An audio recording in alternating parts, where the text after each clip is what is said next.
ಎಲ್ಲರಿಗೂ ಮೈ ಕಟ್ಸ್ಬಿಡೋಣ ಹಾಕ್ಬಿಟ್ಟು ಎಲ್ಲರಿಗೂ ಇನ್ಫಾರ್ಮ್ ಮಾಡ್ಬಿಡೋಣ ಅನ್ನೋ ಥರ ಇತ್ತು. ಯಾಕಂದರೆ ಇಡೀ ಮದುವೆ ಪ್ರೋಸೆಸ್ ಎಲ್ಲ ನೋಡ್ತಿದ್ನಲ್ಲ, ನಮ್ಮ ಅಣ್ಣನ ಮದುವೆಯಿಂದ ಹಿಡಿದು ನನ್ನ ಫ್ರೆಂಡ್ಸ್ ಮದುವೆ ಎಲ್ಲದು. ಸೊ ಆರಾಮಾಗಿ ಸಿಂಪಲ್ಲಾಗಿ ಮನೆಯವ್ರ ಜೊತೆ ಹಾಕ್ಬಿಟ್ಟು ಆಮೇಲೆ ಇನ್ಫಾರ್ಮ್ ಮಾಡೋದಾಯ್ತು ಅಂತ. ಆದರೆ ಅದಂಗೆ ಆಗಲ್ಲ. ಮತ್ತೆ ಅದು ಸಾವಿರಾರು ಪ್ರಶ್ನೆಗಳು ಉಂಟಾಗುತ್ತೆ. ಅದು ಮತ್ತೆ ಅದಕ್ಕೆಲ್ಲ ಆನ್ಸರ್ ಮಾಡ್ಕೊಂಡು ಕೂತ್ಕೋಬೇಕು. ಸೊ ಮೀಟ್ ಮಾಡಿದಾಗಿಂದ ನನಗೆ ಅವ್ರದ್ದು ಸಿಂಪ್ಲಿಸಿಟಿ ತುಂಬ ಇಷ್ಟ ಆಯಿತು. ಆಮೇಲೆ ಅದೇ thought process we are like mind mirrors ಅಂತ ಅನಿಸುತ್ತೆ ನನಗೆ. ಜಾಸ್ತಿ ಹೇಳ್ಕೊಳ್ಳಿಲ್ಲ ಅಂದರೂ ಆ ಫೀಲಿಂಗ್ ಅಂದರೆ ತುಂಬ ಸಿಂಪಲ್ ಆಗಿ ತುಂಬ ಕಂಫರ್ಟೇಬಲ್ ಆಗಿ ಮೀಟ್ ಮಾಡಿದಾಗೆಲ್ಲ ತುಂಬ ಇಷ್ಟ ಆಯಿತು.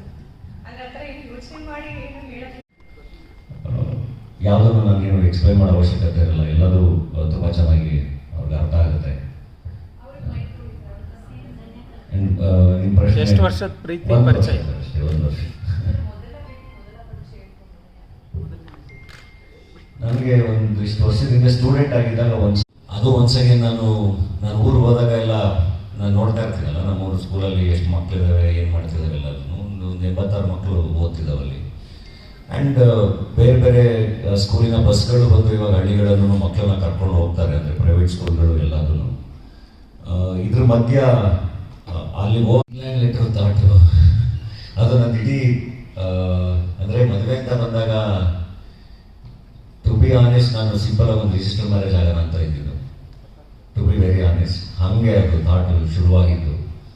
ಅದಾದಮೇಲೆ ಕುಟುಂಬ ಅಂತ ಬಂದಾಗ ಈಗ ನಮ್ಮ ತಂದೆ ತಾಯಿಗಳಿಗೆ ಅವ್ರದ್ದು ಒಂದು ಕನಸು, ಅವ್ರ 15 ನಾನು ಮಾಮೂಲಿ ನಮ್ಮ ಮನೆಯವರು ಅದು ಏನೇನು ಶಾಸ್ತ್ರಗಳು ಪ್ಲ್ಯಾನ್ ಮಾಡಿದ್ದಾರೆ ಅದೆಲ್ಲ ಇರುತ್ತೆ. 15 ರಿಸೆಪ್ಷನ್ ಇರುತ್ತೆ, 16 ಬೆಳಗ್ಗೆ ಮುಹೂರ್ತ ಇರುತ್ತೆ ಎಕ್ಸಿಬಿಷನ್ ಗ್ರೌಂಡ್ಸಲ್ಲಿ. ಸೊ 15ನೇ ತಾರೀಕು ಅಂದರೆ ಫಸ್ಟು ನಾವೇನು ಅಂದ್ಕೊಂಡ್ವಿ, ಸಪ್ರೇಟಾಗೆಲ್ಲ ಮಾಡೋಣ ಅಂತಲೇ ಅಂದ್ಕೊಂಡ್ವಿ. ಅಂದರೆ ಅಭಿಮಾನಿ obstetrician and gynecologist and IVF specialist. Hi, I'm Dr. Dhanita.